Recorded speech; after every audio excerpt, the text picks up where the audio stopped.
معزز و مکرم سامعین و حاضرین، السلام علیکم ورحمۃ اللہ وبرکاتہ۔ معزز و مکرم سامعین و حاضرین، آج کے جمعۃ المبارک میں نبی پاک صلی اللہ علیہ وسلم کے سفر معراج کی چند خوبیاں میں آپ کے سامنے بیان کروں گا۔ دعا ہے اللہ تعالی ہم سب کو سنا کر عمل کی توفیق عطا فرمائے۔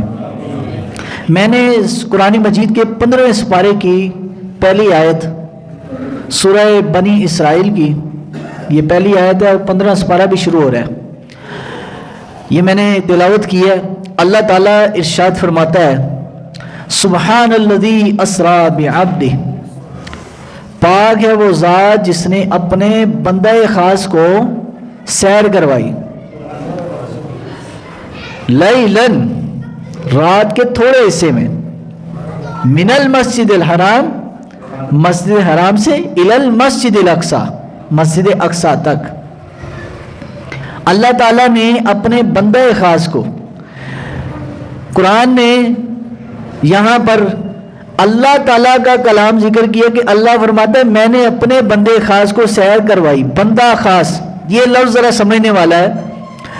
قرآن میں اللہ تعالیٰ نے اپنے حبیب کے بہت سے نام رکھے، رؤوف الرحیم بھی اپنے حبیب کو کہا، المزمل بھی کہا، المدثر بھی کہا، یا ایھا النبی بھی کہا، یا ایھا الرسول بھی کہا۔ بہت سارے اللہ نے اپنے حبیب کو کبھی واللیل کہا، کبھی والضحیٰ، یہ حضور کی صفتیں ہیں نا۔ کبھی حضور کو زلفوں والا کہہ کر، کبھی روشن چہرے والا کہہ کر پکارا، ہر جگہ مختلف نام لیے، لیکن سفر معراج میں نہ تو یا ایھا النبی کہا، نہ یا ایھا الرسول کہا، سفر معراج میں اپنے نبی کو اپنا بندہ کہا۔ کیا کہا؟ بندہ کہا۔ کیوں؟ اس میں بہت ساری حکمتیں تھیں۔ ایک وجہ تو یہ ہے کہ حضرت عیسیٰ علیہ السلام کے معجزات کو دیکھ کر نصارہ نے حضرت عیسیٰ کو رب کا بیٹا کہنا شروع کر دیا۔ اپنے نبی کے بھی بہت سارے معجزات و صفات اللہ تعالیٰ نے سفر معراج پر بلانے سے پہلے اپنے نبی کو اپنا بندہ کہا تاکہ پتہ چلے وہ رب ہے اور یہ بندہ ہے۔ دوسری وجہ جو علماء نے بیان کی کتابوں میں کہ اللہ نے اپنے نبی کو بھی عبدی کہا، یہ دعویٰ رسول اللہ نے نہیں کیا میں اللہ کا بندہ ہوں، یہ دعویٰ رب نے کیا ہے۔ دیکھیں نا، حضرت عیسیٰ علیہ السلام نے قرآن میں کیا کہا؟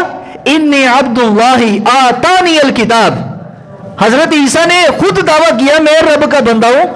جب آپ چھوٹے سے بچے تھے، جب پیدا ہوئے 2 دن کے، تو لوگوں نے آپ کی ماں پر جو ہے اعتراض اٹھایا کہ یہ بچہ کہاں سے لے آئی، نہ تو اس کی شادی ہوئی اور نہ یہ اس طرح کی بری عورت تھی کہ جس کے ہاں کوئی بچہ پیدا ہو جائے۔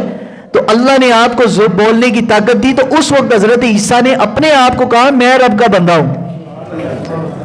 اور نبی تو خود دعویٰ کرتے رہے رب کا بندہ ہونے کا، لیکن رب نے اپنے نبی کی زبان سے نہیں کہلوایا بلکہ خود بطور دلیل کہا یہ میرا بندہ ہے۔ اور حضور سیدی حضرت مجدد الفسانی فرماتے ہیں جب کوئی مقام سلوک طے کر جاتا ہے، آخری مقام تک ولایت کے پہنچتا ہے، تو اس وقت اس کو مقام عبدیت حاصل ہوتا ہے، اور وہ وقت ہوتا ہے جب وہ رب کا بندہ کہلاتا ہے۔ کہنے کو تو میں سب ہم کہتے ہیں ہم اللہ کے بندے ہیں، کہنے کو ہیں، لیکن حقیقت میں بندگی کا مطلب کیا ہے کہ مالک کے آگے اپنا سر جھکا دے، بس۔ خالی نماز میں نہیں ہے، یہ نماز والا سر جھکانا نہیں ہے کہ نماز میں تو سبھی لوگ سر جھکاتے ہیں، لیکن دل والا جو سر ہے وہ کسی کسی کا جھکتا ہے۔ دل والا سر جھکنا، اللہ رسول کا حکم آ جائے، اللہ تعالیٰ نے جو حکم دیا اس کے آگے سر کو جھکا دینا، یہ ہے عبدیت۔ یہ کیا ہے؟ عبدیت۔ اب دیکھیں نا، کسی کے بندے کے پاس 5 کروڑ روپیہ ہو، پیسہ ہو، اس کو پتہ ہے اس پر میں نے زکوٰۃ دینی ہے، 1 کروڑ ہو تو 2.5 لاکھ روپے بنتی ہے، دیتے ہوئے دل جان جائے گی اس کی، چاہے وہ 11ویں پر 1100 دے کے بھی بنا لے اس کو درد نہیں ہوگا، لیکن اس کو فرض ادا کرتے ہوئے اس کا دل دکھے گا کہ بڑی محنت نہ کمائے نے۔ لیکن جو رب کا بندہ ہوگا نا، وہ یہ نہیں کہے گا کہ جناب یہ تو پیسہ اتنا بن رہا ہے، انہیں لاکھ روپے زکات دی بندی میں نہیں دینی, 2-4 غریبوں کو راشن ڈال دیا, کچھ کو 5,000 کسی کو 10,000 دے کے بس من راضی کر لیا. لیکن جو رب کا بندہ ہوگا وہ من نہیں رب کو راضی کرے گا. یہ ہے ابدیت. تو اللہ نے اپنے حبیب کی زبان سے نہیں کہلوایا, خود کہا یہ میرا بندہ ہے. اللہ کا بندہ بننا بڑا مشکل ہے, یہ اللہ کا بندہ بننا. تو قرآن نے اپنے اللہ تعالیٰ نے اپنے نبی کو کیا کہا؟ ابدیت, اللہ کا بندہ. تو حضور نے بھی فرمایا اللہ کے 2 نام بڑے پیارے ہیں, ایک عبداللہ اور ایک عبد الرحمن. یہ اللہ کو تمام ناموں میں سب سے زیادہ پیارے. تو حضور نے بھی اپنے آپ کو رب کا بندہ کہلوانا زیادہ اچھا سمجھا.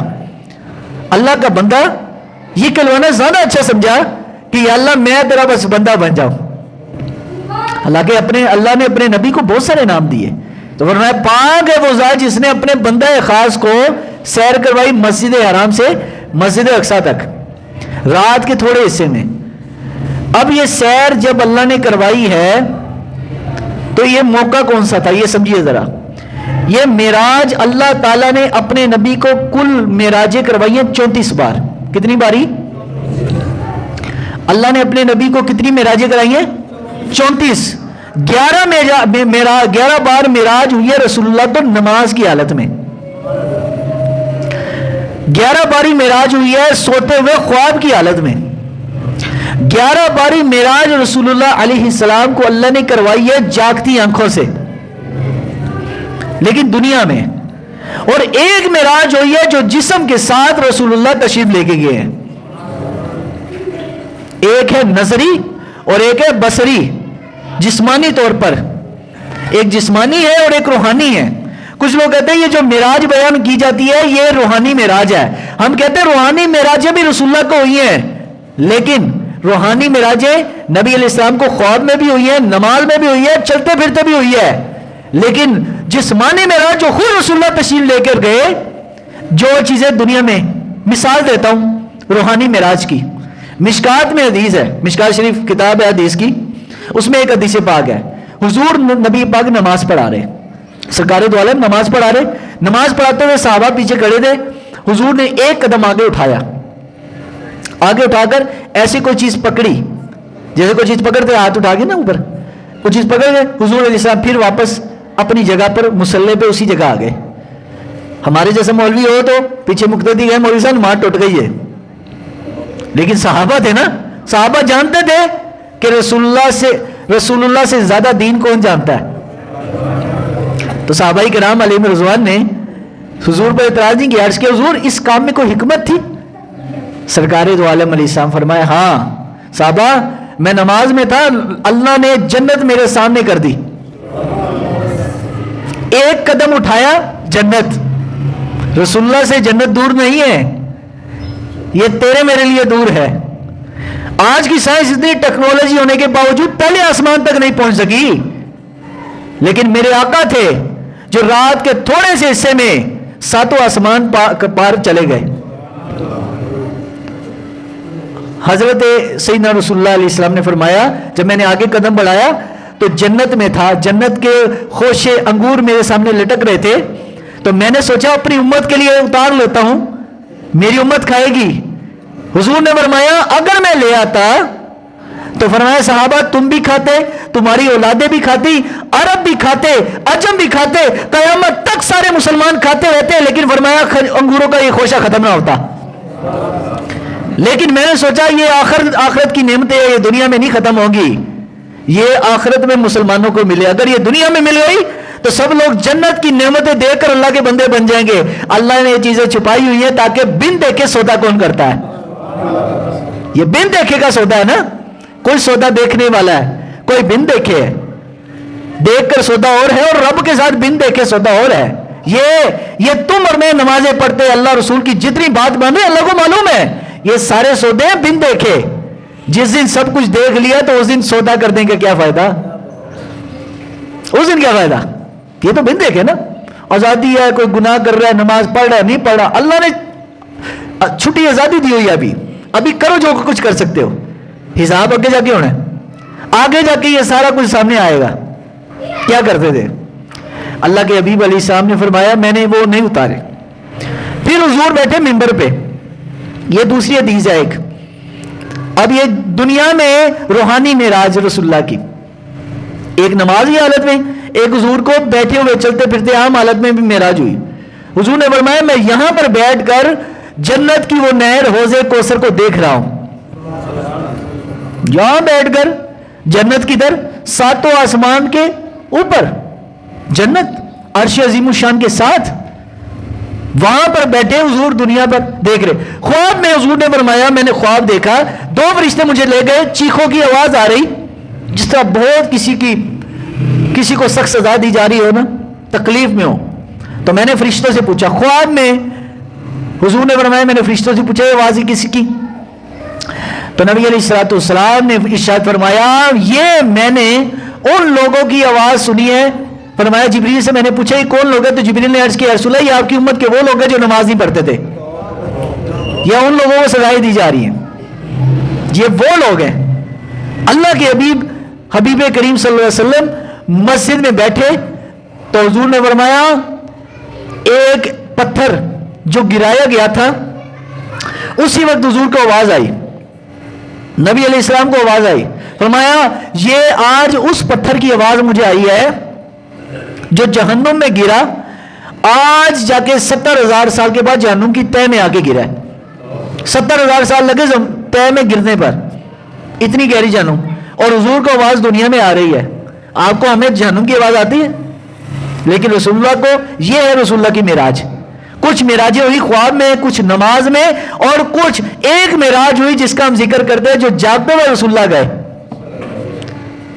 اب آئیے آگے کہ سرکار کو معراج ہوئی کس موقع پر. یہ موقع کون سا تھا؟ یہ وہ موقع تھا کہ جب 3 بڑے حادثے پیش آئے رسول اللہ کے ساتھ. صدمے حضور پر آئے تھے. پہلا صدمہ حضور کی رفیقہ حیات حضرت بی بی حدیجہ الکبریٰ ام المومنین دنیا سے انتقال کر گئی. ایک ایسی وفاشار بیوی جو ہر مشکل مرحلے میں رسول اللہ کے ساتھ تھی، اور مکہ والے سارے ایک طرف، رسول اللہ کی بیوی ایک طرف.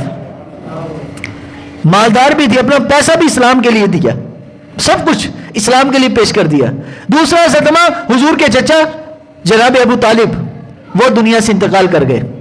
تیسرا صدمہ طائف میں حضور تشریف لے کر گئے تو طائف والوں نے جو رویہ رسول اللہ کے ساتھ کیا وہ آپ کو سب کو معلوم ہے کہ حضور علیہ السلام کے ساتھ کیا معاملہ پیش آیا. کہ وہ سفر طائف بھی بیان کرنے والا نہیں، اتنا دل کو تکلیف دینے والا. یہ 3 صدمے تھے حضور کو. تو ظاہری بات ہے جو بندہ کسی سے پیار کرتا ہو اور اسے کوئی صدمہ ہو، کوئی غم ہو، تو اس کا غم مٹانے کے لیے جو اس کے ساتھ محبت کرتا ہے اس کو لے جاتا ہے. اللہ نے بھی اپنے حبیب کے غم کو ختم کرنے کے لیے اپنے نبی کو آسمانوں پہ بلایا، اپنے محبوب کا غم ختم کرنے کے لیے.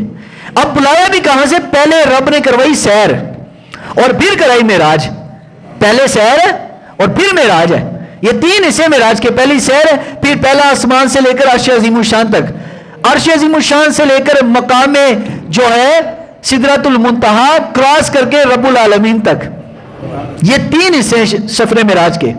اللہ کے نبی علیہ الصلوۃ والسلام کو بٹھایا گیا سواری پر، براق کے اوپر، اور براق پر جب بیٹھے سرکار دو عالم علیہ السلام فرمایا ایک سبز باغ جس میں کھجوریں لگی تھی. تو میں نے پوچھا جبریل یہ کون سی جگہ ہے؟ عرض کیا یا رسول اللہ یہ یثرب ہے جو آپ کے آنے سے مدینہ بن جائے گا، آپ یہاں پہ ہجرت کریں گے. ابھی حضور نے تب ہجرت بھی نہیں کی تھی، نبی پاک مکے میں تھے، مدینہ تو ابھی آئے بھی نہیں. پھر اس کے بعد انہوں نے فرمایا میں نے سرخ رنگ کا ٹیلا دیکھا. رأیت موسیٰ وہو قائم یصلی فی قبر. صحیح مسلم میں حدیث ہے، نبی پاک نے ارشاد فرمایا میں نے موسیٰ علیہ السلام کو دیکھا. رأیت موسیٰ، میں نے حضرت موسیٰ کو دیکھا. وہو قائم یصلی فی قبر، جو کھڑے ہو کر قبر کے اندر اپنے حضرت موسیٰ نماز پڑھ رہے تھے. اس کا مطلب نبی اپنی قبروں میں کیا ہے؟ زندہ ہے. اور یہ صحیح مسلم میں حدیث ہے. اب بعض مفسرین نے کہا کہ دیکھو یصلی کا معنی نماز بھی ہوتا ہے، یصلی کا معنی درود بھی ہوتا ہے. صلاۃ کا معنی ہم کہتے ہیں صلاۃ و سلام، صلاۃ نماز کو بھی کہتے ہیں اور صلاۃ درود کو بھی کہتے ہیں۔ کچھ لوگوں نے کہا کہ نہیں بھائی نماز کیسے وہ پڑھ سکتے ہیں، ان کو تو انتظار تھا نبی پاک کے آنے کا، وہ سرکار کے آنے سے پہلے کھڑے ہو کر درود و سلام پڑھ رہے تھے۔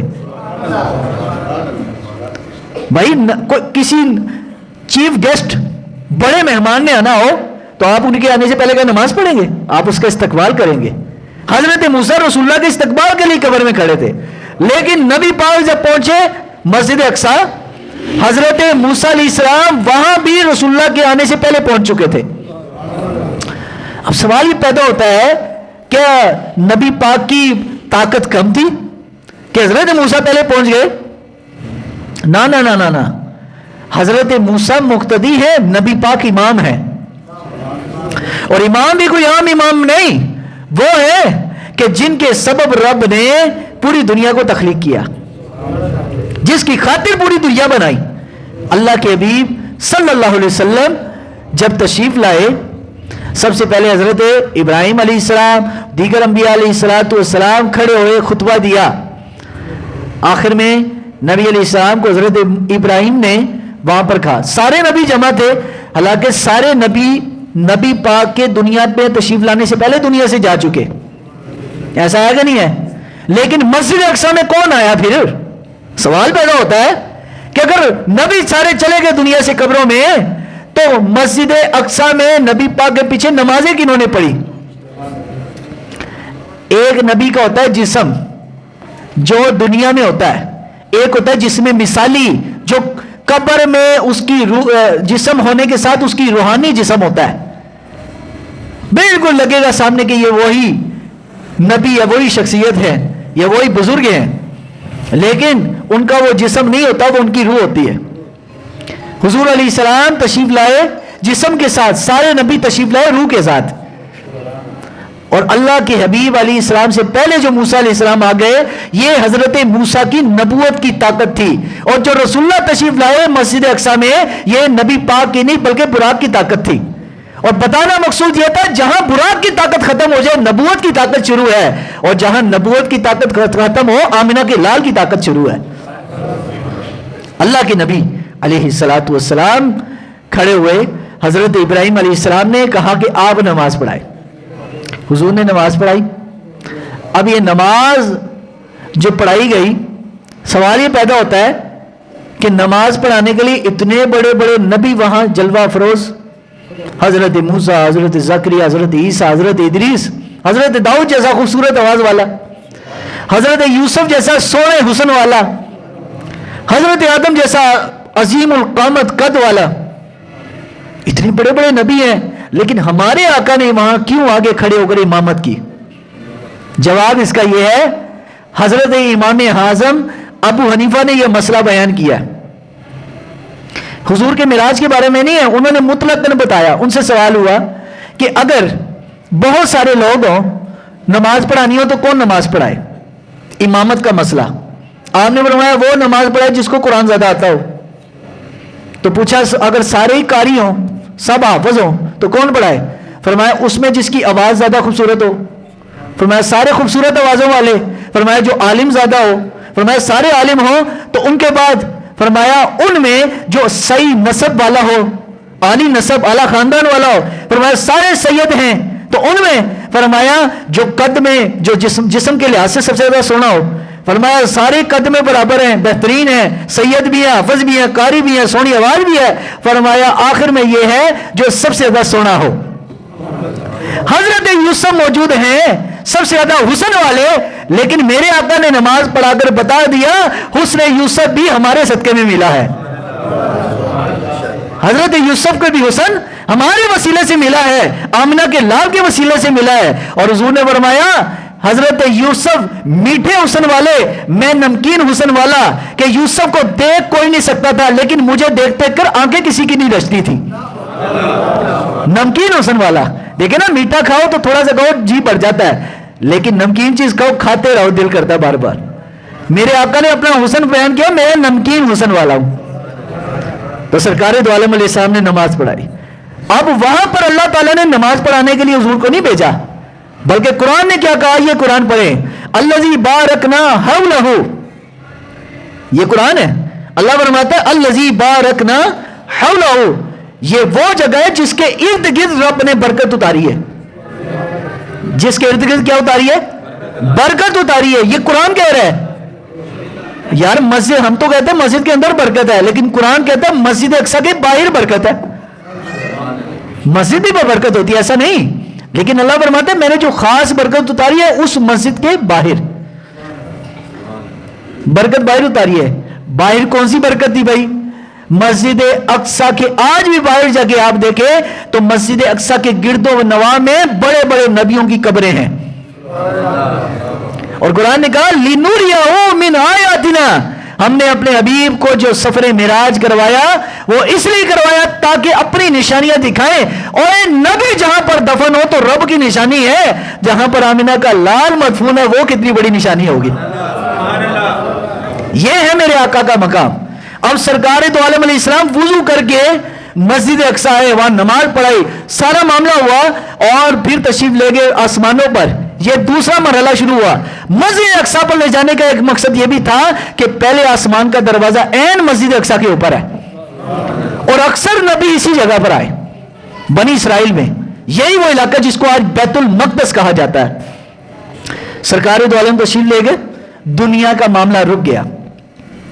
دنیا کا معاملہ، اور اس کی دو دلیلیں کہ دنیا کا معاملہ کیسے رک گیا.